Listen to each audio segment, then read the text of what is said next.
I never thought I'd be standing outside my own vacation home, staring at a newly installed security gate and a glaring "no trespassing" sign, both put there by my parents. To be honest, I should have seen it coming. Let me backtrack a bit. This story really started a year ago. I grew up in what I thought was a typical middle-class family. My dad, a high school teacher, and my mom, the owner of a small bookstore, both worked tirelessly to keep us comfortable. Our life was simple: lived in a modest home, driving used cars and going on camping trips instead of extravagant vacations. But despite the simplicity, there was always an undercurrent of dissatisfaction, especially from my mom. Whenever we passed by the grand lakefront mansions, she'd let out a wistful sigh and say, "Imagine living in one of those. A view of the water, dinner parties on the deck." Dad would always mutter about shallow people and new money, but I could see him staring at those mansions too. Then there was my grandmother, Rose. She was different. She lived simply in a cozy cottage, spending her days gardening, reading, and volunteering. "Money's just a tool, Emma," she would tell me during our Sunday teas. "It's not the key to happiness." Her words became my anchor, grounding me when things seemed uncertain. As I grew older, my parents started living beyond their means. Loans for renovations, cars they couldn't afford, everything was done to keep up appearances. Mom would ask me not to mention their latest purchases to Grandma, but Grandma always knew. "Your mother's chasing rainbows," she would say. "True wealth isn't about what you want, it's about what you build." When I got into state university on a partial scholarship, Grandma was thrilled. My parents? Not so much. Jennifer's daughter got into Princeton. Mom sneered that night, her bitterness hanging in the air. The next day, Grandma called me over to her cottage. Sitting in her favorite armchair, she handed me a thick envelope. "I've been investing for decades," she said, showing me the documents for a trust worth $800,000. "This is for you, Emma. Use it wisely and don't tell your parents. They wouldn't understand." I promised her I would. Throughout college, early jobs, and the start of my career, I lived modestly, letting the trust grow. Grandma passed away during my senior year, and her lessons stayed with me. But my parents, meanwhile, spiraled. The bookstore barely scraped by, and Dad's salary wasn't enough to sustain their extravagant lifestyle. Arguments about money became routine, but nothing prepared me for the conversation that came last summer over Sunday dinner. Mom was gushing about their friends' new vacation homes. "The Hendersons' place has a private dock and a guest house," she said, her eyes shining. Then she turned to me, a familiar look in her eyes. "Emma, sweetie, you're doing so well, and that inheritance, it's just sitting there, isn't it?"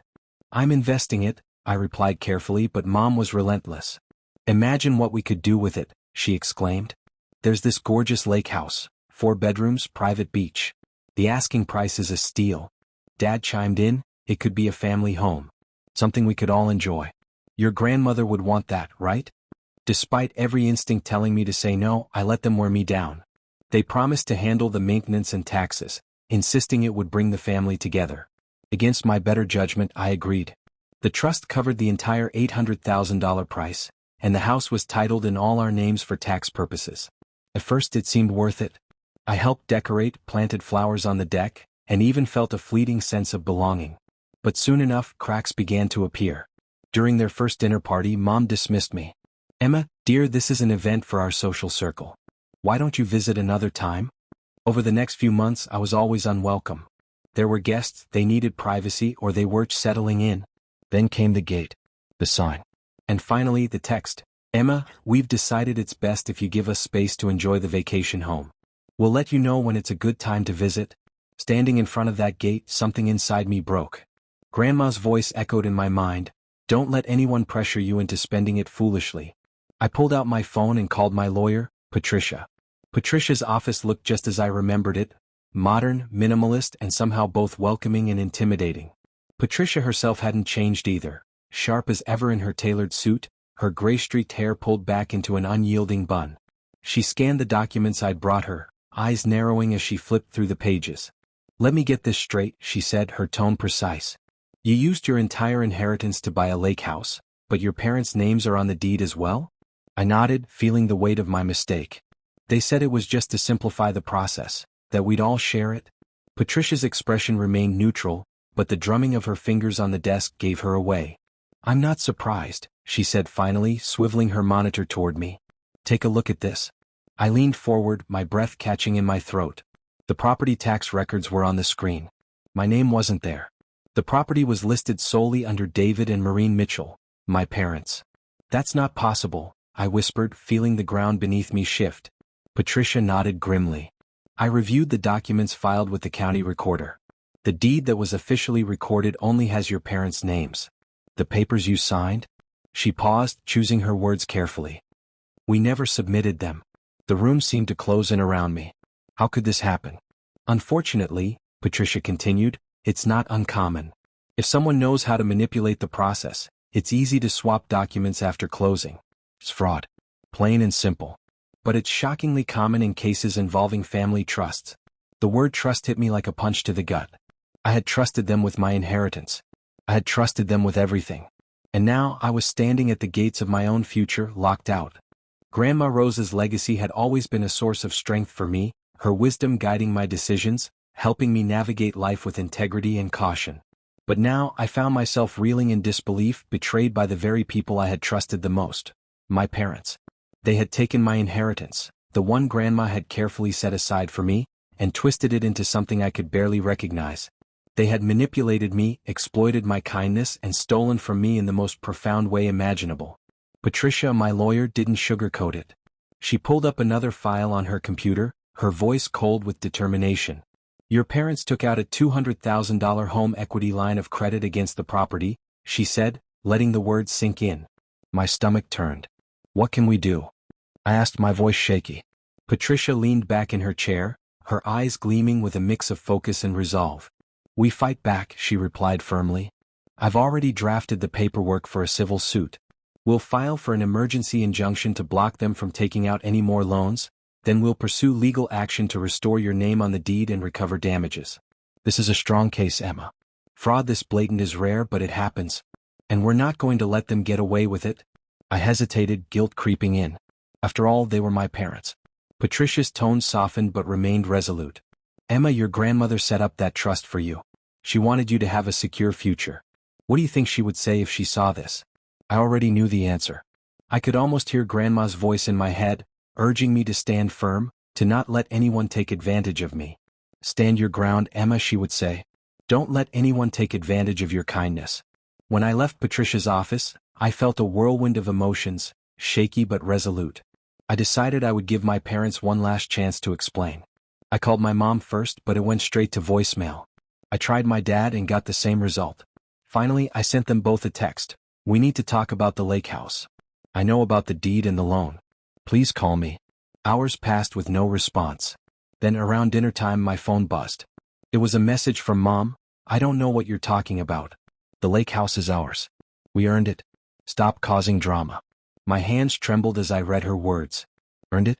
All they'd done was criticize me, manipulate me, and exploit my inheritance. Then I saw something that cut deeper. Photos of a party at their lake house. The caption read, "So blessed to have our dream vacation home, making memories with dear friends in our private paradise." The comments made it worse. You deserve this. Hard work pays off. Beautiful home, so happy for you, living the dream. I forwarded the post to Patricia. Her reply was swift. This is useful. Don't respond. Let them dig themselves deeper. The weeks that followed were a blur of legal filings and shocking revelations. Patricia secured an injunction almost immediately, halting any further loans from being taken out. My parents' reaction was explosive. Mom called first, her voice full of rage. How could you do this to us after everything we've sacrificed for you? She shouted. Dad was calmer, but his words stung. Princess, he said, using a nickname I hadn't heard in years. Let's fix this as a family. But I didn't falter. You mean like you fixed the deed? Like you stole my inheritance? I snapped. That's not fair, Dad stammered. We did what was best for the family. I shook my head. No. You did what was best for yourselves. And now you'll face the consequences. Patricia's evidence was damning. There were statements from the real estate agent, emails proving my ownership intent, and records showing where my inheritance had gone. They had used the equity line to fund lavish parties, a boat, luxury furniture, and even a membership at an exclusive lake club, one that barred co-owners from joining. The final blow came when Mom posted another picture of herself and Dad on the lake house deck, champagne glasses in hand, with a caption that read, "Sometimes you have to protect your peace and cut out negativity. Haven't you heard? Family. Some people just don't understand." She tagged it with #LakeHouseBliss. I sent the post to Patricia, who replied simply, "This seals it. The judge will love this." That night, Mom texted me again. "Drop this lawsuit and we might consider letting you visit. Last chance to be part of this family." I stared at the message, my mind racing. Trust, love, family. What did it all mean now? I took a deep breath and typed 3 words, "See you in court." The courtroom was much smaller than I'd imagined. In my mind, I had pictured a grand hall with towering ceilings and ornate wood panels, like something out of a movie. Instead, it was plain and formal, with wooden benches and fluorescent lights buzzing faintly overhead. Across from me sat my parents, dressed as though they were heading to another lake house party. Mom wore the expensive dress she had posted about on social media just the week before, and Dad had on his sharpest suit. Neither of them would meet my eyes. Their lawyer, James Wilson, looked every bit the part, a seasoned, gray-haired man with a demeanor as colorless as his suit. He had tried to intimidate Patricia during the pretrial meetings, boasting about his decades of experience. Patricia, however, was unbothered, flashing a predatory smile and replying, "Wonderful. Let's see what 40 years can teach us today." Judge Helen Martinez, a no-nonsense woman in her 60s, began by reviewing the evidence. I watched her carefully, studying her face as she sifted through the documents. The original purchase agreement with my name on it, the fraudulent deed my parents had filed, the bank statements showing how my inheritance had been spent, and the most damning evidence of all, the social media posts. Mom had stopped sharing updates once Patricia submitted those posts as evidence, but it was too late. Every boast about their sanctuary, every extravagant purchase, every party, everything was now part of the official record. "Mrs. Mitchell," the judge said, fixing my mother with a steely gaze, "can you explain why you filed a deed excluding your daughter when she provided the entire purchase price for the property?" Mom shifted uncomfortably in her seat, smoothing her dress. "Your Honor, we were only trying to protect our family's interests. Emma is young and impulsive. We were worried she might sell the property or make poor choices." "Poor choices?" the judge echoed, her voice steady but filled with disdain. "Like using a $200,000 equity line of credit to buy boats and furniture?" Mom sat down abruptly, clearly flustered. Dad tried to recover. "Your Honor, everything we did was for our family's legacy. We only wanted to create." "Mr. Mitchell," the judge interrupted. "Are you familiar with the legal definition of fraud?" The color drained from Dad's face, and Patricia didn't even need to present our case in full. The evidence spoke for itself. The judge lingered on one social media post in particular, the one about cutting out negativity in family. That, too, was now part of the official record. It was over. Judge Martinez's voice was like a blade as she addressed the courtroom. Her words were sharp, precise, and damning. "You used your daughter's inheritance to buy a property, fraudulently removed her name from the deed, took out loans against it, spent the money on luxuries, and then banned her from visiting while boasting about it online. Is that an accurate summary?" The silence in the room was suffocating.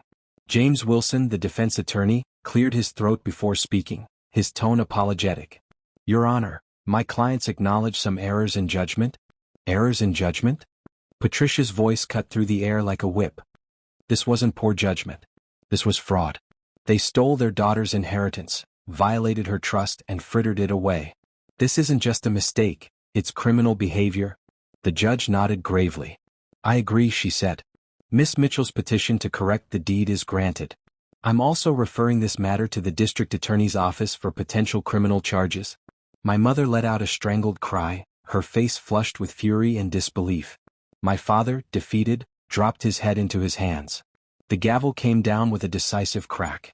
"The property deed will be transferred solely to Emma Mitchell.